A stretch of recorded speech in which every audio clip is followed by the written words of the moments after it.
그 여자 먼저 날 죽이려 했어. 난 살고 싶었을 뿐이야. 그런데 그 인간이 내 아버지가 모든 걸 덮자고 했지. 영자는 분노로 온몸이 떨렸습니다. 30년 동안 어머니 자리에서 떵떵거리며 사신 기분이 어땠어요? 매일 죄책감에 시달렸다. 내 어머니의 원혼이 나를 괴롭혔어. 그럼 왜 자수하지 않았어요? 무서웠다. 감옥이 무서웠어. 구독과 좋아요는 무료니까 클릭 한 번씩 눌러주세요. 한영자는 새벽 5시에 눈을 떴습니다. 몸이 무거웠습니다. 어깨가 쑤시고 허리가 끊어질 것 같았죠. 하지만 일어나야 했습니다. 오늘도 일용직 일터로 나가야 했거든요. 30평생 혼자 살아온 영자에게는 아픈 몸을 달래줄 사람이 없었습니다. 냉장고에서 우유 한 팩을 꺼내 마시며 창밖을 내다봤습니다. 회색빛 아파트들이 빼곡히 들어선 도시의 아침이었습니다. 이곳에서 20해를 넘게 살았지만 여전히 낯설었습니다. 영자는 거울 앞에 섰습니다. 48살의 얼굴에는 세월의 흔적이 깊게 새겨져 있었습니다. 눈가의 주름, 거칠어진 손, 구부정한 어깨, 모든 것이 말해주고 있었습니다. 혼자 살아온 세월이 얼마나 팍팍했는지를요. 오늘도 버텨야지. 영자는 작은 소리로 중얼거리며 집을 나섰습니다. 지하철역까지 걸어가는 길, 문득 어린 시절이 떠올랐습니다. 그 기억들이 가슴을 조여왔습니다. 12살 때였습니다. 그날 아침도 평범했습니다. 어머니는 영자의 머리를 쓰다듬으며 말했습니다. 영자야, 엄마 시장 다녀올게. 집에서 착하게 있어. 그게 어머니와 나눈 마지막 대화였습니다. 어머니는 낡은 검정 가방을 들고 집을 나섰습니다. 그런데 저녁이 되어도 밤이 되어도 돌아오지 않았습니다. 영자는 문 앞에 앉아 기다렸습니다. 어머니가 언제든 돌아올 거라고 믿었거든요. 아버지는 며칠 동안 동네를 뒤져가며 찾았습니다. 시장 상인들에게 물어보고 친척들에게 전화했습니다. 경찰서에도 신고했습니다. 하지만 어머니는 마치 공기 중에 사라진 듯 흔적도 없었습니다. 엄마가 어디 간 거예요? 영자가 아버지에게 물었지만 아버지는 대답하지 않았습니다. 그저 먼 곳을 바라보며 한숨만 쉬었죠. 시간이 지나면서 아버지의 표정은 점점 어두워졌습니다. 반년이 지났을 때 아버지가 새 여자를 집에 데려왔습니다. 이숙자라는 이름의 그 여자는 영자를 보는 눈빛이 차가웠습니다. 마치 자신의 영역을 침범한 침입자를 보는 것 같았죠. 이제부터 이분이 내 새엄마야. 아버지의 말에 영자는 고개를 숙였습니다. 12살 아이에게는 받아들이기 어려운 현실이었습니다. 어머니는 어디로 간 걸까요? 왜 자신을 두고 떠난 걸까요? 하지만 아무도 대답해주지 않았습니다. 새어머니 이숙자는 처음에는 영자에게 친절했습니다. 맛있는 밥을 해주고 새 옷을 사주기도 했죠. 영자는 조금씩 마음을 열기 시작했습니다. 어쩌면 이 사람이 진짜 어머니가 되어줄지도 모른다고 생각했거든요. 하지만 시간이 지나면서 이숙자의 태도가 달라졌습니다. 아버지가 일하러 나간 후 집에 둘만 남으면 영자를 구박했습니다. 내가 있으니까 이 집이 음침해져. 내 어머니 닮아서 꼴도 보기 싫어. 너 때문에 내 아버지가 힘들어하잖아. 언제까지 남의 집에 얹혀 살 셈이야? 영자는 움츠러들었습니다. 자신이 정말 남의 집에 얹혀 사는 걸까요? 이곳이 자신의 집이 아닌 건가요? 혼란스러웠습니다. 그러던 어느 날 영자가 학교에서 글짓기 대회에서 상을 받고 집에 왔습니다. 기뻐서 새어머니에게 상장을 보여드렸습니다. 새엄마, 제가 상 받았어요. 하지만 돌아온 것은 뺨을 때리는 손바닥이었습니다. 영자는 그 자리에 주저앉았습니다. 뺨이 화끈거렸지만 마음이 더 아팠습니다. 잘난 척하지 마. 내가 아무리 잘해봤자 내 어머니처럼 될 거야. 남자 꼬시다가 도망가는 여자 말이야. 가만히 있어도 나는 눈엣 가시였지. 그때 그 할머니 목소리 아직도 귓가에 맴돌아. 영자는 그날 밤 집을 나왔습니다. 작은 가방 하나에 옷 몇 벌과 어머니의 사진 한 장을 넣었습니다. 13살 아이가 갈 곳은 많지 않았지만 그래도 집보다는 나았습니다. 친척집을 전전하며 겨우 고등학교를 졸업했습니다. 그 후 서울로 올라와 온갖 일을 하며 살았습니다. 청소일, 식당일, 공장일, 무엇이든 했습니다. 혼자 살아남기 위해서였습니다. 결혼할 기회도 있었습니다. 좋은 사람도 만났죠. 하지만 마음을 열지 못했습니다. 언젠가는 떠날 거라는 두려움이 있었거든요. 어머니처럼 아버지처럼. 그렇게 30년이 흘렀습니다. 영자는 지금 작은 원룸에서 혼자 살고 있습니다. 관절염 때문에 몸은 아프지만 일은 계속해야 합니다. 살아야 하니까요. 그런데 오늘 정말 오랜만에 아버지에게서 전화가 왔습니다. 휴대폰 화면에 뜬 번호를 보는 순간 심장이 뛰었습니다. 30년 만에 연락이었습니다. 떨리는 손으로 전화를 받았습니다. 여보세요? 영자야. 나 아버지다. 목소리가 많이 늙었습니다. 예전처럼 힘이 없었죠. 영자의 목이 메었습니다. 뼈가 나왔다. 내 어머니 것 같다. 그 순간 영자의 다리에서 힘이 빠졌습니다. 지하철역 계단에 주저앉았습니다. 지나가는 사람들이 걱정스럽게 쳐다봤지만 신경 쓸 여유가 없었습니다. 어머니가 뭐라고요? 백구가 물어다 놨다. 경찰이 와서 조사한다더라. 너도 와야 할 것 같다. 전화가 끊어진 후 영자는 한참을 그 자리에 앉아 있었습니다. 30년 동안 묻어두었던 기억들이 물밀듯이 밀려왔습니다. 어머니의 따뜻한 손길, 자장가 소리, 그리고 마지막으로 본 뒷모습까지. 드디어 어머니를 만날 수 있는 걸까요? 그 긴 기다림이 끝나는 걸까요? 영자는 고속버스에 몸을 맡기고 고향으로 향했습니다. 창밖으로 지나가는 풍경을 보며 마음이 복잡했습니다. 30년 만에 돌아가는 길이었거든요. 과연 무엇이 기다리고 있을까요? 버스에서 내려 택시를 탔습니다. 기사분이 주소를 듣더니 고개를 갸우뚱했습니다. 거기 요즘 경찰들이 자주 드나들던데 무슨 일 있나요? 영자는 대답하지 않았습니다. 할 말이 없었거든요. 택시는 좁은 시골길을 달려 아버지 집 앞에 멈췄습니다. 집은 예전 그대로였습니다. 낡은 기와지붕, 녹슨 대문, 마당 한쪽에 자리한 작은 텃밭까지. 시간이 멈춘 것 같았습니다. 영자는 대문 앞에서 한참을 서 있었습니다. 들어가기가 무서웠거든요. 그때 마당에서 개 짖는 소리가 들렸습니다. 흰색 개 한 마리가 꼬리를 흔들며 달려왔습니다. 백구였습니다. 아버지가 기르는 개였죠. 백구야, 너 나 기억하니? 백구는 영자의 손을 핥으며 반가워했습니다. 동물은 역시 사람보다 순수했습니다. 30년이 지나도 기억하고 반겨주는 건 백구뿐이었죠.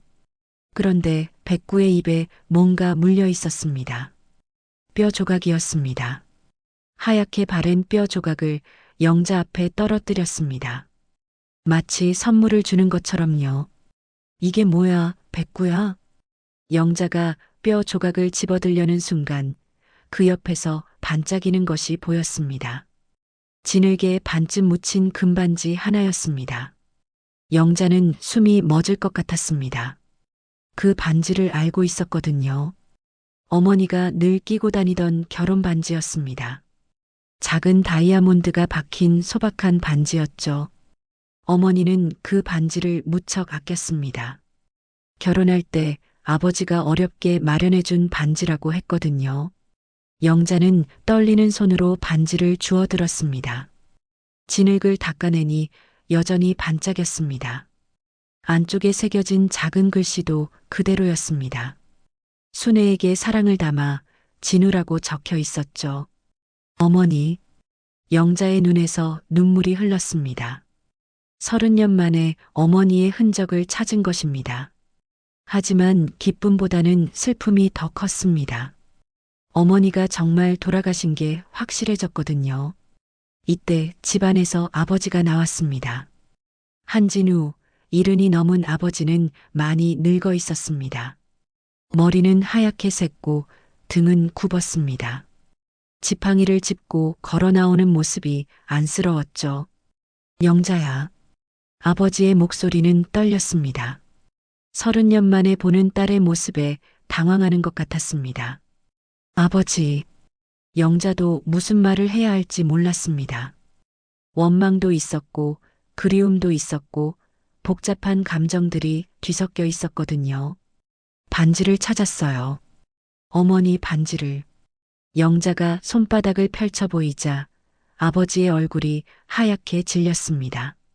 그걸 백구가? 네.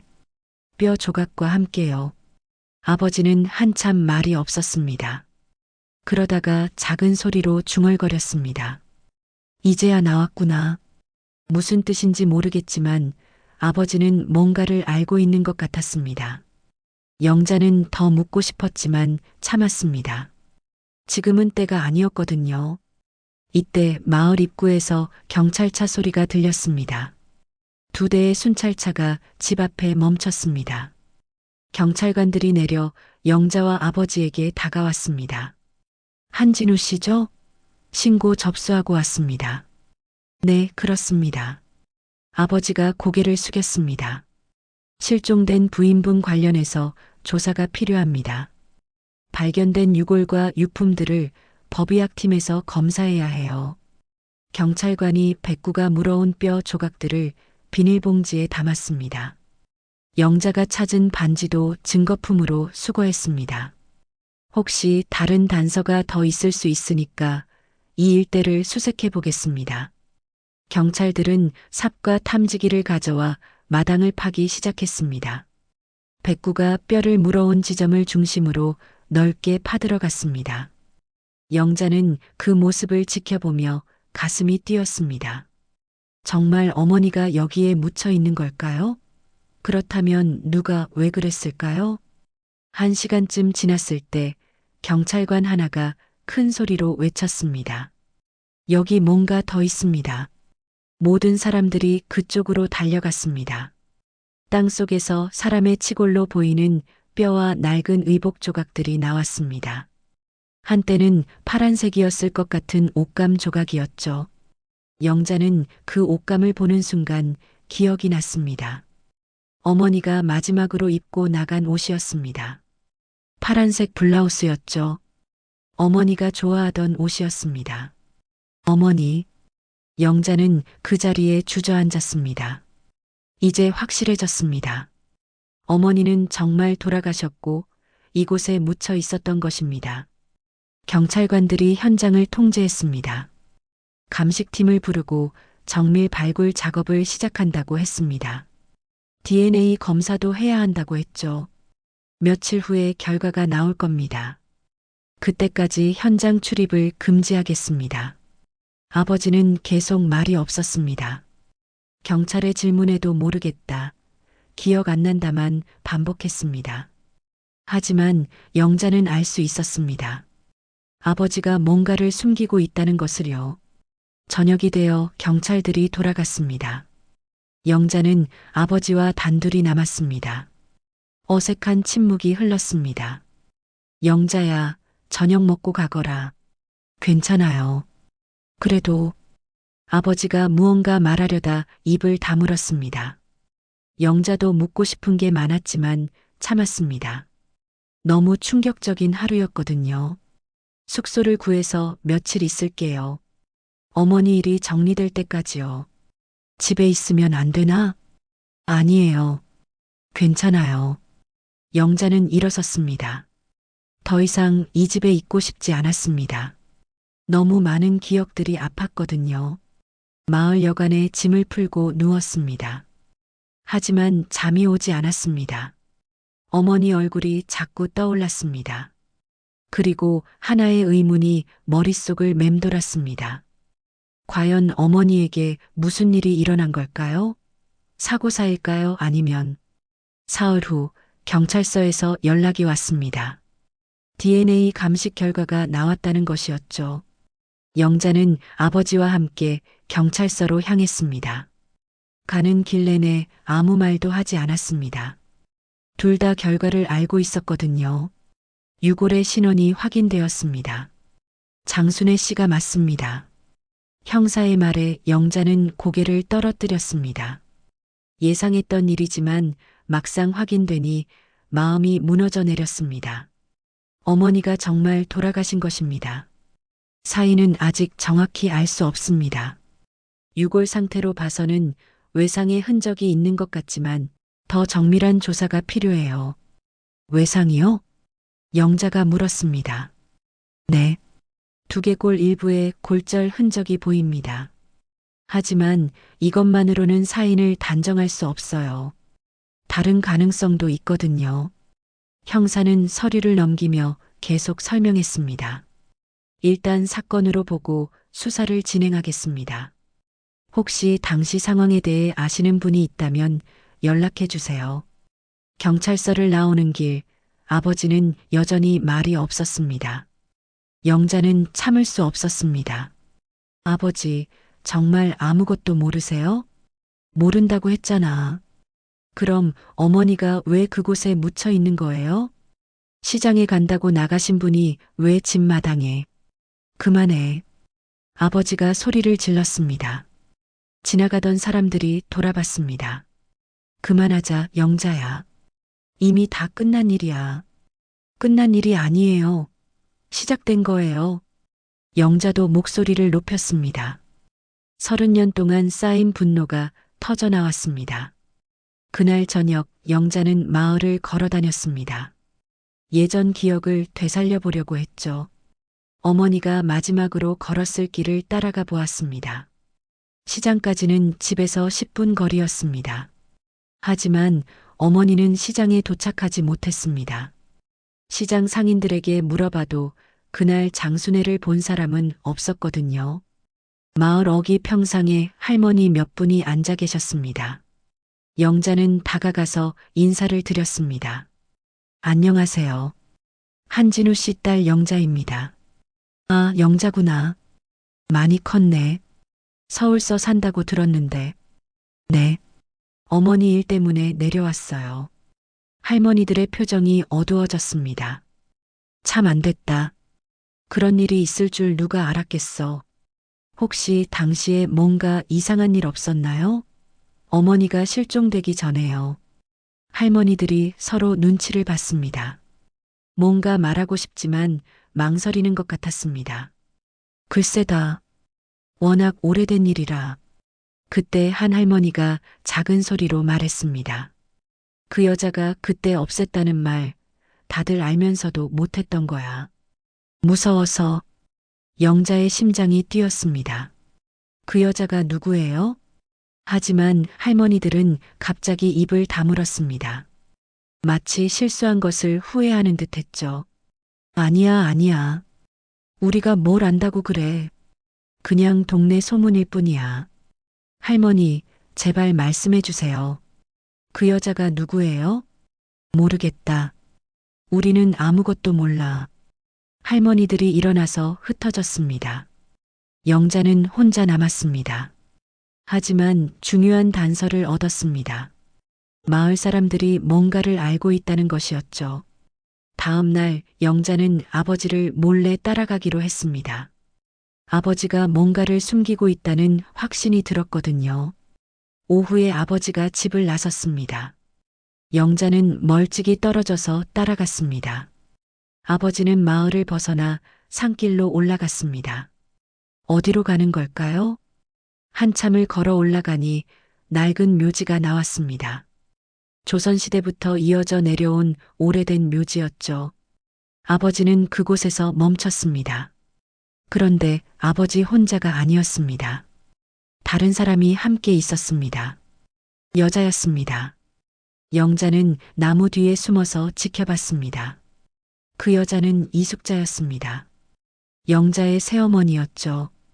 둘이 함께 무덤 앞에서 무릎을 꿇고 있었습니다. 이제 어떻게 하지? 이숙자의 목소리가 들렸습니다. 모르는 척 해야지. 다른 방법이 없어. 아버지가 대답했습니다. 그런데 영자가 내려왔잖아. 계속 파고들면 어떻게 해? 아무것도 찾을 수 없을 거야. 증거는 다 없앴으니까. 정말 아무도 모를까? 아무도 몰라. 우리 둘만 알고 있어. 영자는 숨이 막혔습니다. 아버지와 이숙자가 어머니의 죽음에 대해 뭔가를 알고 있었습니다. 아니, 단순히 아는 것이 아니라 관련되어 있는 것 같았습니다. 이숙자가 울기 시작했습니다. 미안해, 순애야. 정말 미안해. 아버지도 함께 울었습니다. 둘이 무덤 앞에서 통곡했습니다. 그 모습을 보니 영자의 마음도 복잡해졌습니다. 정말 이들이 어머니를 죽인 걸까요? 한참 후 둘이 일어나서 산을 내려갔습니다. 영자는 그들이 완전히 사라진 후에야 무덤에 다가갔습니다. 비석을 보니 장순의 지묘라고 적혀 있었습니다. 어머니의 가묘였습니다.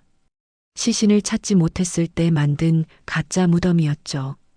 영자는 무덤 앞에 앉았습니다. 30년 동안 어머니가 여기에 계신 줄 알았던 건 아닌지 생각해 봤습니다.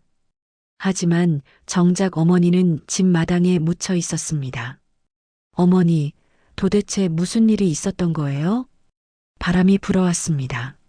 나뭇잎들이 바스락거렸습니다. 마치 어머니가 대답하는 것 같았죠. 영자는 결심했습니다. 반드시 진실을 밝혀내겠다고요. 아버지와 이숙자가 숨기고 있는 것이 무엇인지 알아내겠다고 다짐했습니다. 그런데 과연 영자가 감당할 수 있는 진실일까요? 어쩌면 모르는 게 더 나을지도 모르는 일이었습니다. 하지만 이미 돌이킬 수 없었습니다. 어머니의 유골이 발견된 순간부터 모든 것이 바뀌기 시작했습니다. 마을의 평화는 이미 무너지고 있었습니다. 그날 밤 영자는 아버지 집으로 돌아갔습니다. 아버지는 일찍 잠들었는지 불이 꺼져 있었습니다. 영자는 조용히 집 안으로 들어갔습니다. 어머니의 물건들을 찾아보기 위해서였죠. 다락방으로 올라갔습니다. 먼지가 가득한 다락에는 오래된 상자들이 쌓여 있었습니다. 손전등을 비춰가며 하나씩 열어봤습니다. 대부분 농기구나 낡은 옷가지들이었습니다. 그런데 구석에 작은 나무 상자가 하나 있었습니다. 자물쇠가 채워져 있었지만 녹이 슬어 쉽게 부러졌습니다. 상자를 열어보니 어머니의 물건들이 들어 있었습니다. 낡은 손수건, 머리핀 몇 개, 그리고 작은 수첩 하나. 수첩을 열어보니 어머니의 글씨였습니다. 일기장이었습니다. 영자는 가슴이 뛰었습니다. 어머니의 마지막 생각을 알 수 있을지도 모르니까요. 손전등을 비춰가며 일기를 읽기 시작했습니다. 처음 몇 페이지는 평범한 일상이 적혀 있었습니다. 영자의 학교 생활, 아버지의 농사일, 동네 소식들. 하지만 점점 내용이 달라졌습니다. 진우가 요즘 이상해. 밤늦게 들어오고 전화를 몰래 받는다. 누구와 통화하는 걸까? 오늘 시장에서 이숙자를 봤다. 나를 보더니 웃으면서 인사했다. 하지만 그 눈빛이 어째서 그렇게 차가웠을까? 이숙자라는 이름이 나왔습니다. 영자는 더 자세히 읽었습니다. 이숙자가 자꾸 우리 집 앞을 지나다닌다. 진우는 모르는 척하지만 분명히 뭔가 있다. 여자의 직감으로 알 수 있다. 진우에게 물어봤다. 이숙자와 무슨 사이냐고. 진우는 아무것도 아니라고 했지만 얼굴이 빨개졌다. 거짓말하는 게 분명하다. 영자의 손이 떨렸습니다. 어머니가 아버지의 외도를 의심하고 있었던 것입니다. 그리고 상대가 이숙자였습니다. 더 읽어나갔습니다.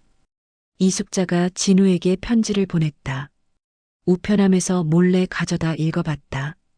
당신을 사랑합니다. 그 여자와 헤어지고 저와 함께해요. 이런 내용이었다. 진우는 나를 버릴 생각인가? 진우와 크게 싸웠다. 이숙자와의 관계를 인정하라고 했다. 진우는 처음에는 부인했지만 결국 실토했다. 이숙자를 사랑한다고 했다. 나와 영자는 어떻게 하라는 거냐고 물었더니 대답하지 않았다. 영자는 일기장을 읽으면서 눈물이 났습니다. 어머니가 얼마나 고통스러웠을까요? 남편의 배신과 다른 여자의 위협을 혼자 견뎌야 했던 어머니의 심정이 느껴졌습니다. 일기는 계속 이어졌습니다. 이숙자가 나를 만나자고 했다. 뒷산 정자에서 만나기로 했다. 무슨 말을 하려는 걸까? 무섭지만 피할 수는 없다. 분명히 해야 할 말이 있다. 이숙자와 만났다. 그 여자는 진우와 결혼하고 싶다고 했다. 나에게 양보해달라고 했다. 영자는 자기가 키우겠다고 했다. 말도 안 되는 소리다. 내가 왜 내 남편과 내 딸을 포기해야 하나? 이숙자가 협박했다. 만약 내가 물러서지 않으면 영자에게 해를 끼치겠다고 했다. 그 여자의 눈이 무서웠다. 정말로 그럴 것 같았다. 영자는 숨이 막혔습니다. 이숙자가 어머니를 위협했던 것입니다. 그것도 영자를 이용해서요. 마지막 부분으로 갈수록 어머니의 글씨가 흐트러져 있었습니다. 얼마나 불안했는지 알 수 있었습니다. 진우는 나 모르게 이숙자와 연락을 하고 있다. 어제 밤에도 늦게 나갔다. 분명히 그 여자를 만나러 간 것이다. 그 여자는 내 남편을 뺏으려 들고 내 아이까지 없애려 한다. 이숙자가 영자를 데려가려고 했다. 학교 앞에서 기다리고 있더니 영자에게 아이스크림을 사주며 함께 가자고 했단다. 다행히 영자가 거절했지만 앞으로 더 조심해야겠다. 진우에게 따졌더니 화를 냈다. 이숙자를 의심하지 말라고 했다. 그 여자는 착한 사람이라고 했다. 진우도 완전히 그 여자 편이 되었다. 그리고 마지막 페이지. 영자는 그 글을 보고 소스라치게 놀랐습니다. 글씨가 흐트러져 있을 뿐만 아니라 붉은 얼룩이 묻어 있었습니다. 피 같았습니다. 이숙자가 날 죽이려 한다. 오늘 뒷산에서 만났는데 그 여자가 돌을 들어 나를 위협했다. 진우에게 말했지만 믿지 않는다. 혹시 내가 사라지면 진우도 알았을 것이다. 영자야, 엄마를 용서해다. 그게 마지막 글이었습니다. 영자는 일기장을 가슴에 안고 흐느꼈습니다. 어머니가 얼마나 무서웠을까요? 남편마저 믿어주지 않는 상황에서 혼자 견뎌야 했던 그 고통이 느껴졌습니다. 영자는 일기장을 들고 아래층으로 내려갔습니다. 아버지를 깨워야 했습니다. 이 일기장을 보여주고 따져야 했습니다. 아버지, 영자가 소리쳤습니다. 아버지가 놀라서 일어났습니다. 왜 그러냐, 영자야? 이게 뭐예요? 영자가 일기장을 내밀었습니다. 아버지는 그것을 보더니 얼굴이 새하얗게 질렸습니다. 어디서 찾았냐? 다락방에 있었어요. 어머니가 써놓으신 거예요. 아버지가 이숙자와 바람 피웠다는 것도, 이숙자가 어머니를 위협했다는 것도 다 적혀 있어요. 아버지는 대답하지 않았습니다. 그저 고개를 떨어뜨리고 있을 뿐이었습니다. 왜 대답 안 하세요? 이 일기장이 거짓말인가요? 그게 아니다. 그럼 정말인가요? 어머니가 이숙자 때문에 죽으신 거예요? 아버지가 고개를 들었습니다. 눈에 눈물이 고여 있었습니다. 미안하다, 영자야. 정말 미안하다. 미안하다고요? 지금 미안하다고 한다고 어머니가 살아나요? 영자는 분노로 온몸이 떨렸습니다. 30년 동안 궁금했던 진실이 이런 것이었다니. 아버지의 배신과 이숙자의 위협이 어머니를 죽음으로 몰았던 것입니다. 경찰에 신고할 거예요. 이 일기장을 증거로 제출할 거예요. 영자야, 잠깐만. 잠깐만요? 30년 동안 기다렸는데 뭘 더 기다리라는 거예요? 영자는 일기장을 들고 집을 나섰습니다. 당장 경찰서로 가야 했습니다. 어머니의 억울함을 풀어드려야 했습니다. 하지만 과연 이 일기장만으로 이숙자를 처벌할 수 있을까요? 어머니의 마지막 호소가 정의를 찾을 수 있을까요? 다음 날 아침 영자는 경찰서로 향했습니다. 어머니의 일기장을 꼭 안고 있었습니다.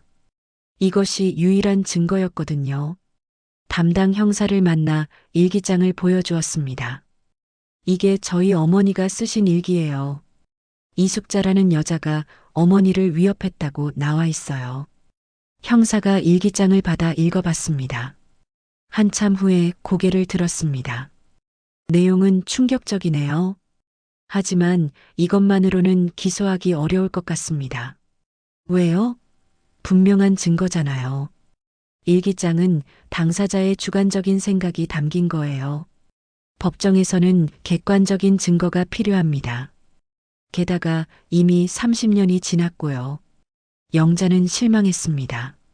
하지만 포기할 수 없었습니다. 그럼 다른 방법은 없나요? 더 많은 증거를 찾아야죠. 당시 목격자나 물적 증거 같은 것들 말입니다.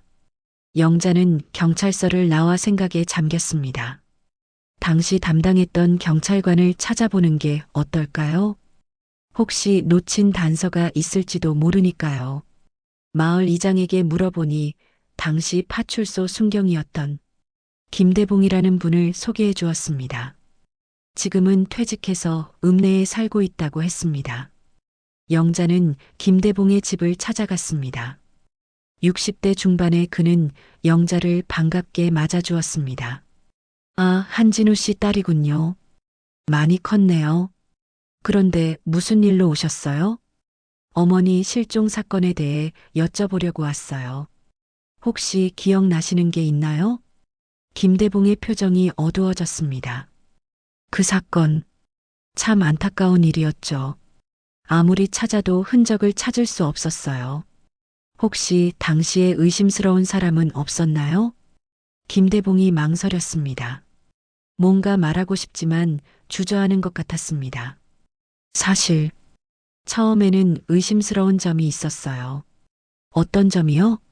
아버님이 처음 신고할 때와 나중에 진술한 내용이 달랐어요. 영자의 심장이 뛰었습니다. 어떻게 달랐나요? 처음에는 실종 당일 아침에 부인과 크게 다퉜다고 했어요. 이숙자라는 여자 때문에 말이죠. 하지만 며칠 후에 와서는 그런 일 없었다고 말을 바꿨어요. 왜 바꾼 거죠? 모르겠어요. 그때 이숙자라는 여자도 함께 왔거든요. 둘이 같은 말을 하더라고요. 다툼 같은 건 없었다고. 김대봉이 일어나서 서랍에서 낡은 파일을 꺼냈습니다. 사실 이걸 아직도 갖고 있어요. 뭔가 석연치 않아서 말이에요. 파일을 열어보니 당시 수사 기록들이 들어 있었습니다. 그 중에 사진 한 장이 눈에 띄었습니다. 이게 뭐예요? 당시 마을 구멍가게 CCTV에서 캡처한 거예요. 화질이 안 좋지만 이숙자로 보이는 여자가 뭔가를 들고 있는 장면이에요. 영자가 사진을 자세히 봤습니다. 흐릿하지만 여자가 무언가 작은 것을 들고 있는 게 보였습니다. 저게 뭘까요? 신분증 같아 보여요. 하지만 확실하지는 않아요. 김대봉이 파일을 더 뒤적거렸습니다. 그리고 이것도 있어요. 또 다른 종이를 꺼냈습니다. 이숙자의 신상 정보가 적혀 있었습니다. 이숙자라는 이름이 본명이 아니에요. 원래는 박금이었어요. 개명했다는 뜻인가요? 네. 그것도 장순애 씨 실종 직후의 말이에요. 영자는 충격을 받았습니다. 어머니가 사라진 후에 이름을 바꿨다는 건 뭔가 숨길 게 있다는 뜻 아닐까요? 더 알아봤더니 박금희는 전과자였어요. 사기와 폭행 혐의로 2번 구속된 적이 있었어요. 그런 사람을 아버지가 왜? 사랑은 눈을 멀게 하는 법이죠. 하지만 저는 의심스러웠어요. 그래서 더 조사하려고 했는데 김대봉이 말을 멈췄습니다. 무슨 일이 있었나요? 위에서 수사 중단 지시가 떨어졌어요. 증거 불충분이라고 하면서요. 하지만 전 아직도 의심스러워요. 김대봉이 영자를 똑바로 봤습니다. 혹시 새로운 증거를 찾으셨나요? 영자는 어머니의 일기장에 대해 말했습니다. 김대봉은 관심을 보였습니다. 그 일기장과 이 자료들을 종합하면 재수사를 요청할 수 있을 것 같아요. 정말인가요? 네. 하지만 쉽지 않을 거예요. 기득권을 가진 사람들의 반발이 있을 테니까요. 기득권이요? 김대봉이 주변을 둘러보더니 작은 소리로 말했습니다. 이숙자와 아버님이 결혼한 후 이 지역에서 꽤 영향력을 갖게 됐어요. 이장도 하고 농협이사도 하고 건드리기 어려운 위치에 있다고요. 영자는 분노가 치밀었습니다. 어머니를 죽이고 그 자리를 차지해서 떵떵거리며 살았다는 뜻이었습니다. 그래도 해야 해요. 어머니의 억울함을 풀어드려야 해요. 그럼 제가 도와드릴게요. 당시에 못다한 수사를 이제라도 마무리해야죠. 김대봉이 결심한 듯 말했습니다. 하지만 조심하세요. 이미 한 번 사람을 죽인 사람들이에요. 당신도 위험할 수 있어요. 영자는 몸서리쳤습니다. 하지만 물러설 수 없었습니다. 괜찮아요. 더 이상 숨어 살 수는 없어요. 집으로 돌아가는 길, 영자는 복잡한 심정이었습니다. 진실에 한 걸음 더 다가간 것 같지만 동시에 위험도 커진 것 같았습니다. 그런데 집 앞에 이상한 차가 서 있었습니다. 검은색 승용차였는데 번호판이 가려져 있었습니다. 누군가 영자를 지켜보고 있는 걸까요? 영자는 뒤를 돌아봤습니다. 멀리서 누군가 따라오는 것 같았지만 확실하지 않았습니다. 불안한 마음으로 숙소로 들어갔습니다. 그날 밤 영자는 잠들지 못했습니다. 창밖에서 이상한 소리가 계속 들렸거든요. 누군가 주변을 맴도는 것 같았습니다. 과연 영자가 진실을 밝혀낼 수 있을까요? 아니면 어머니처럼 위험에 빠지게 될까요? 영자는 더 이상 기다릴 수 없었습니다. 경찰도 믿을 수 없고 마을 사람들도 입을 다물고 있었습니다. 그렇다면 직접 세상에 알려야 했습니다. 영자는 유튜브 채널을 개설했습니다. 안녕하세요. 저는 한영자입니다. 오늘 여러분께 제 어머니의 이야기를 들려드리려고 합니다. 핸드폰 카메라 앞에서 영자는 떨리는 목소리로 말했습니다. 30년 전 제 어머니 장순애는 시장에 간다는 말만 남기고 실종되었습니다. 그런데 최근에 집 마당에서 어머니의 유골이 발견되었습니다. 영자는 어머니의 일기장을 보여주었습니다. 이것은 어머니가 실종되기 전에 쓰신 일기입니다. 여기에는 충격적인 내용이 담겨 있습니다. 제 새어머니가 될 이숙자라는 여자가 어머니를 위협했다는 내용이 나옵니다.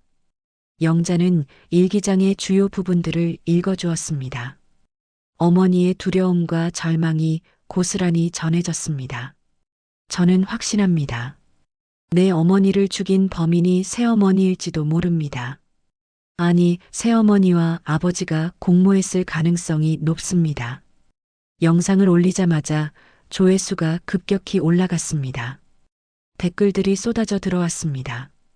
너무 안타깝다. 경찰은 뭐 하고 있는 거야. 진실을 밝혀야 한다. 하루 만에 조회수가 10만을 넘었습니다.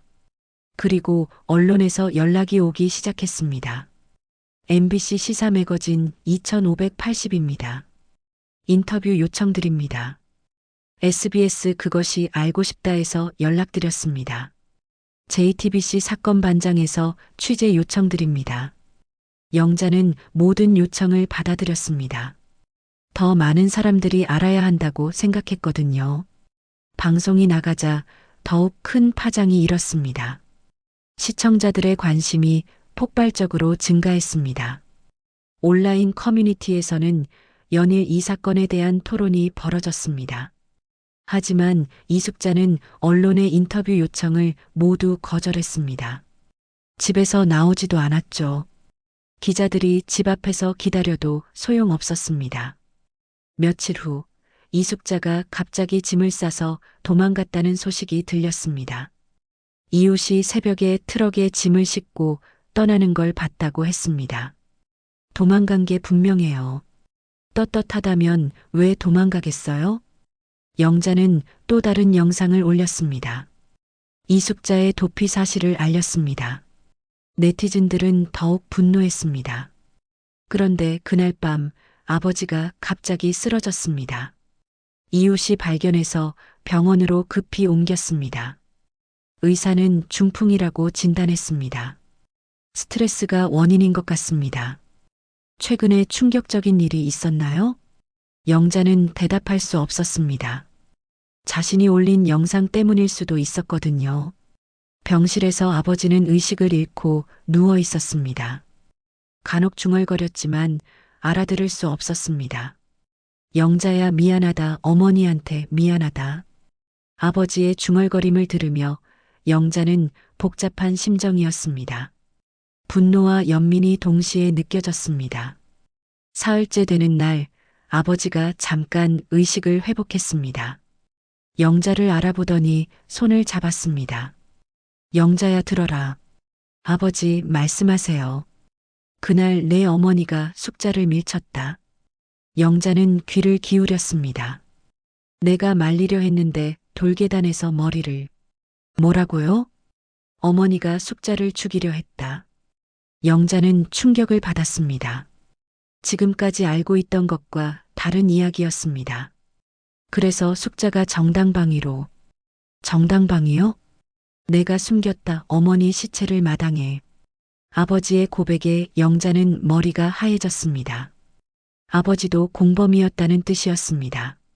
왜 그러셨어요? 숙자를 감옥에 보낼 수 없었다. 사랑했으니까. 영자는 아버지의 손을 뿌리쳤습니다. 어머니보다 이숙자를 선택한 아버지를 이해할 수 없었습니다. 그럼 어머니는 뭐예요? 어머니 억울함은 어떻게 해요? 미안하다. 정말 미안하다. 아버지는 다시 의식을 잃었습니다. 영자는 병실을 나와 복도에 주저앉았습니다. 온몸에 힘이 빠졌습니다. 지금까지 이숙자만 원망했는데 아버지도 똑같은 공범이었습니다.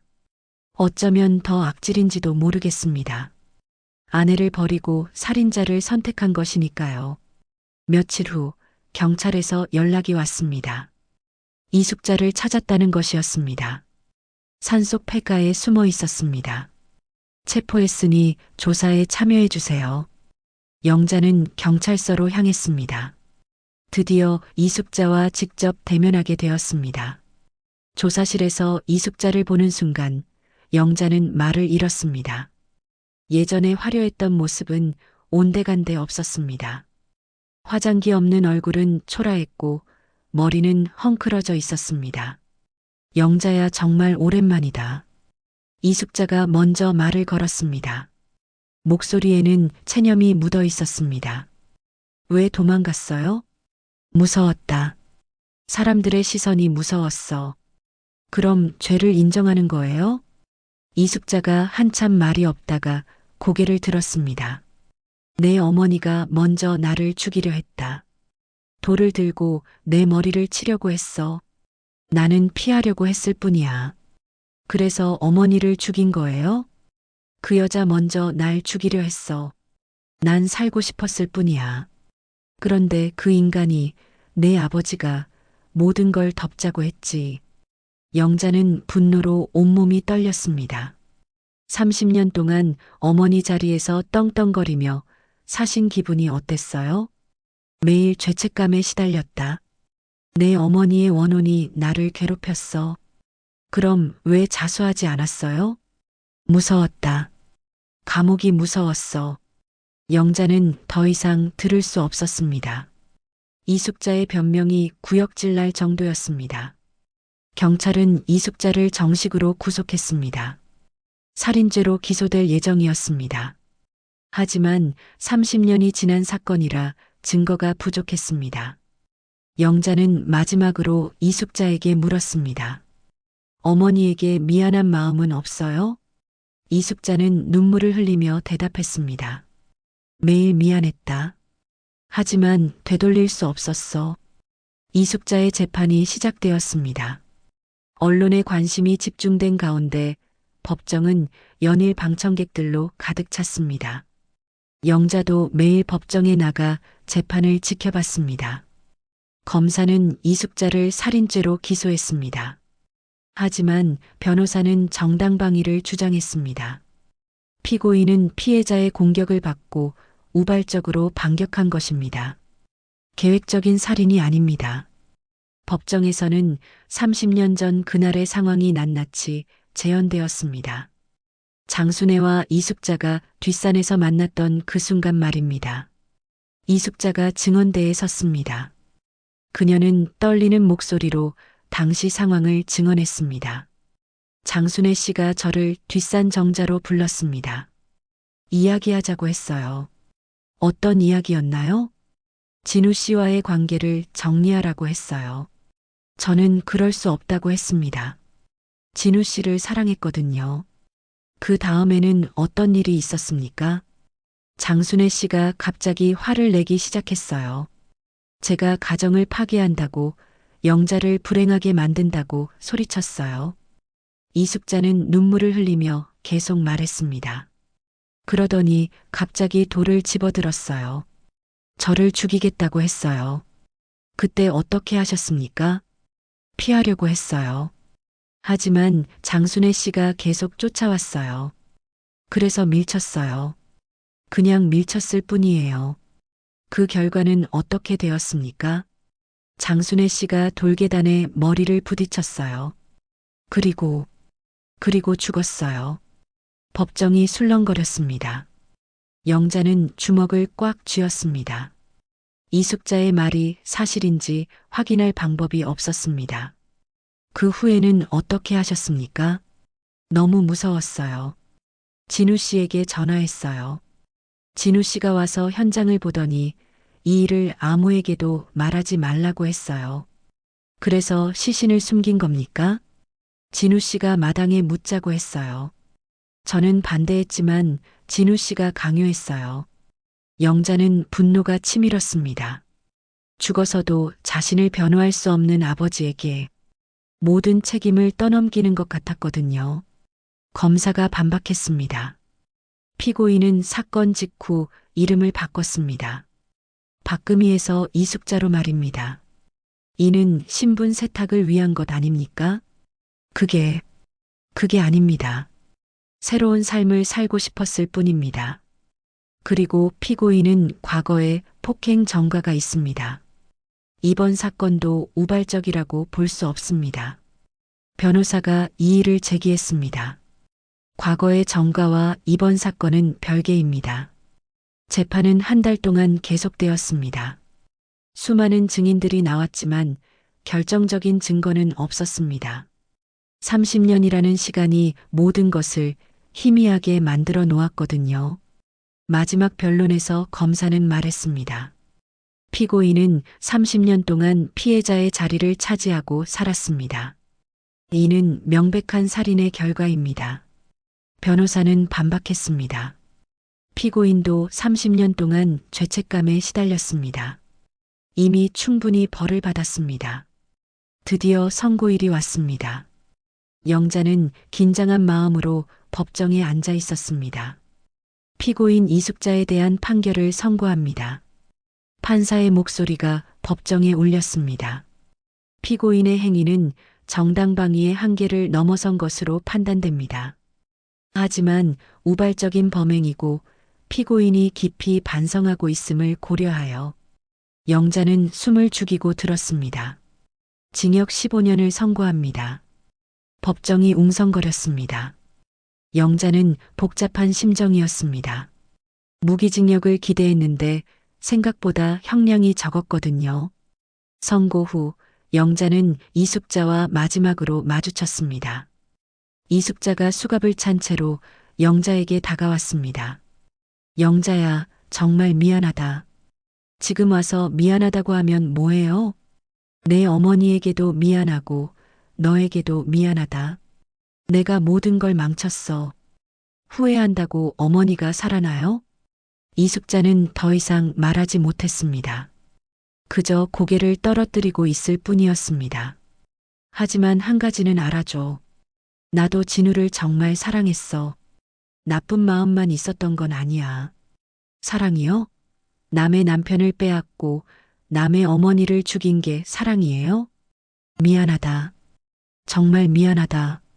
이숙자가 끌려가는 모습을 보며 영자는 허탈했습니다. 30년 동안 기다린 정의가 이런 것인지 의문이 들었습니다. 재판이 끝난 후 영자는 어머니의 유골을 찾아왔습니다. 제대로 된 장례를 치러드리고 싶었거든요. 화장터에서 어머니의 유골을 받아들고 영자는 울었습니다. 30년 만에 제대로 만나게 된 어머니였습니다. 어머니, 이제 편히 쉬세요. 억울함을 조금이나마 풀어드렸어요.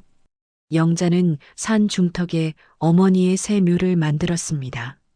시원한 바람이 부는 곳, 마을이 한눈에 내려다 보이는 곳이었습니다. 묘비에는 이렇게 새겼습니다. 사랑하는 어머니 장순에 영면하시는 곳. 그리고 그 옆에는 백구가 누워 있었습니다. 어머니의 유골을 찾아낸 백구는 이제 늙어서 거의 움직이지 못했습니다. 백구야, 고마워. 내가 어머니를 찾아줘서. 백구는 영자를 보며 꼬리를 살짝 흔들었습니다. 마치 자신의 역할을 다했다는 듯이 말입니다. 영자는 무덤 앞에 앉아 어머니께 말씀드렸습니다. 어머니, 진실을 밝혔어요. 비록 완전하지는 않지만 그래도 세상에 알렸어요. 이제 편히 쉬세요. 해가 지고 있었습니다. 붉은 노을이 하늘을 물들였습니다. 백구는 무덤 앞에 엎드려 있었습니다. 마지막까지 어머니를 지키려는 듯이 말입니다. 재판이 끝나고 한 달이 지났습니다. 영자는 서울로 돌아가지 않고 고향에 머물렀습니다. 어머니 곁에 있고 싶었거든요. 작은 월세방을 구해서 새로운 삶을 시작했습니다. 매일 아침 어머니 무덤에 올라가는 것이 일과가 되었습니다. 백구도 함께 갔습니다. 늙은 개는 걸음이 느렸지만 끝까지 따라왔습니다. 어머니, 오늘도 인사드리러 왔어요. 무덤 앞에 꽃을 놓고 물을 갈아주었습니다. 백구는 무덤 옆에 누워서 하루 종일 지켰습니다. 마치 어머니를 지키는 수문장 같았습니다. 어느 날 영자에게 특별한 소포가 도착했습니다. 경찰서에서 보낸 것이었습니다. 증거품으로 수거했던 어머니의 유품들을 돌려주는 것이었습니다. 상자를 열어보니 어머니의 결혼 반지가 들어 있었습니다. 그런데 이상한 것이 하나 더 있었습니다. 어머니 손에 끼워져 있었다는 또 다른 반지였습니다. 이게 뭐지? 영자는 그 반지를 자세히 살펴봤습니다. 어머니의 결혼 반지와 같은 디자인이었습니다. 커플링이었습니다. 안쪽을 보니 글씨가 새겨져 있었습니다. 진우에게 사랑을 담아 순애. 영자는 깜짝 놀랐습니다. 어머니가 아버지에게 선물한 반지였습니다. 그런데 왜 어머니 손에 끼워져 있었을까요? 영자는 병원에 있는 아버지를 찾아갔습니다. 아버지는 중풍으로 쓰러진 후 많이 회복되었지만 여전히 말하기 어려워했습니다. 아버지, 이게 뭐예요? 영자가 반지를 보여주자 아버지의 눈에 눈물이 고였습니다. 그게 내가 돌려준 거다. 돌려줬다고요? 그날 어머니가 죽기 전에 내 반지를 빼서 돌려줬다. 아버지가 힘들게 말했습니다. 왜 그러셨어요? 이제 남남이라고 했다. 반지 돌려받으라고. 영자는 가슴이 찡했습니다. 어머니가 마지막 순간에도 자존심을 지키셨던 것입니다. 그래서 내가 어머니 손에 다시 끼워드렸다. 부부는 부부니까. 아버지의 말에 영자는 눈물이 났습니다. 늦었지만 아버지도 어머니를 사랑했다는 것을 알 수 있었습니다. 후회 많이 한다. 영자야, 어머니께 미안하다고 전해다오. 영자는 고개를 끄덕였습니다. 아버지도 피해자였을지도 모르겠습니다. 사랑에 눈이 멀어 잘못된 선택을 했지만 그 역시 고통받고 있었습니다. 그날 저녁 영자는 어머니 무덤에 올라가 아버지의 말을 전했습니다. 어머니, 아버지가 미안하다고 하세요. 정말 후회하신대요. 바람이 불어왔습니다. 나뭇잎들이 바스락거렸습니다. 저도 이제 이해했어요. 어머니가 왜 반지를 돌려주셨는지. 마지막까지 당당하셨던 거죠. 영자는 2개의 반지를 꺼냈습니다. 어머니의 것과 아버지의 것. 이 반지들은 제가 간직할게요. 어머니와 아버지의 사랑의 증표니까. 백구가 영자 옆에 와서 앉았습니다. 늙은 개의 눈에도 슬픔이 어려 있었습니다.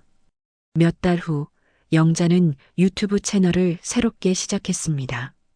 이번에는 실종자 가족들을 돕는 채널이었습니다. 안녕하세요, 한영자입니다. 저처럼 가족을 잃고 힘들어 하시는 분들을 위한 채널을 만들었습니다. 많은 사람들이 영자의 채널에 자신의 이야기를 보내왔습니다. 실종된 가족을 찾는 사람들, 사건의 진실을 밝히려는 사람들, 억울함을 호소하는 사람들. 영자는 그들의 이야기를 하나씩 다뤘습니다. 직접 현장에 가서 취재하고 관련 기관에 문의하고 전문가들의 도움을 받았습니다. 포기하지 마세요. 진실은 언젠가 밝혀집니다. 영자의 메시지는 많은 사람들에게 희망을 주었습니다. 채널 구독자는 100만 명을 넘어섰습니다. 어느 날 영자는 실종자 가족들을 위한 단체를 만들었습니다. 희망을 찾는 사람들이라는 이름이었습니다. 혼자서는 할 수 없는 일도 함께하면 할 수 있어요. 서로 도우며 희망을 잃지 맙시다. 단체 활동을 통해 여러 실종 사건들이 해결되었습니다. 30년 만에 가족을 찾은 사람도 있었고 억울한 누명을 벗은 사람도 있었습니다. 영자는 보람을 느꼈습니다. 어머니의 죽음이 헛되지 않았다는 생각이 들었습니다. 겨울이 왔습니다. 백구는 점점 약해졌습니다. 더 이상 무덤까지 올라갈 힘이 없어서 영자가 안고 올라가야 했습니다. 백구야, 힘들지? 백구는 영자를 보며 약하게 꼬리를 흔들었습니다. 여전히 어머니를 지키고 싶어 했습니다. 어느 추운 겨울밤 백구가 무덤 앞에서 조용히 눈을 감았습니다. 마지막까지 어머니를 지키다가 떠난 것입니다. 영자는 백구를 어머니 무덤 옆에 묻어주었습니다. 백구야, 고마웠어. 이제 어머니와 함께 편히 쉬어. 작은 비석에는 이렇게 새겼습니다. 의리의 개 백구, 끝까지 주인을 지킨 충견. 봄이 왔습니다. 어머니 무덤 주변에 꽃들이 피기 시작했습니다. 영자가 심어둔 꽃들이었습니다. 어머니, 이제 정말 편히 쉬세요. 저는 어머니가 못다한 일들을 이어가겠어요. 영자는 어머니의 무덤 앞에서 다짐했습니다. 억울한 사람들의 편에 서서 진실을 밝히는 일을 계속하겠다고. 해가 지고 있었습니다. 붉은 노을이 하늘을 물들였습니다. 어머니와 백구가 함께 잠든 무덤에는 평화가 깃들어 있었습니다. 영자는 마지막으로 어머니께 인사를 드렸습니다. 어머니, 사랑해요. 그리고 고마워요. 어머니 덕분에 제가 해야 할 일을 찾았어요. 바람이 불어왔습니다. 마치 어머니가 대답하시는 것 같았습니다. 고생했다. 내 딸아, 이제 행복하게 살아라. 영자는 미소를 지으며 산을 내려갔습니다. 새로운 삶이 기다리고 있었습니다. 어머니의 사랑과 백구의 의리를 가슴에 안고 영자는 오늘도 누군가의 희망이 되기 위해 걸어갔습니다.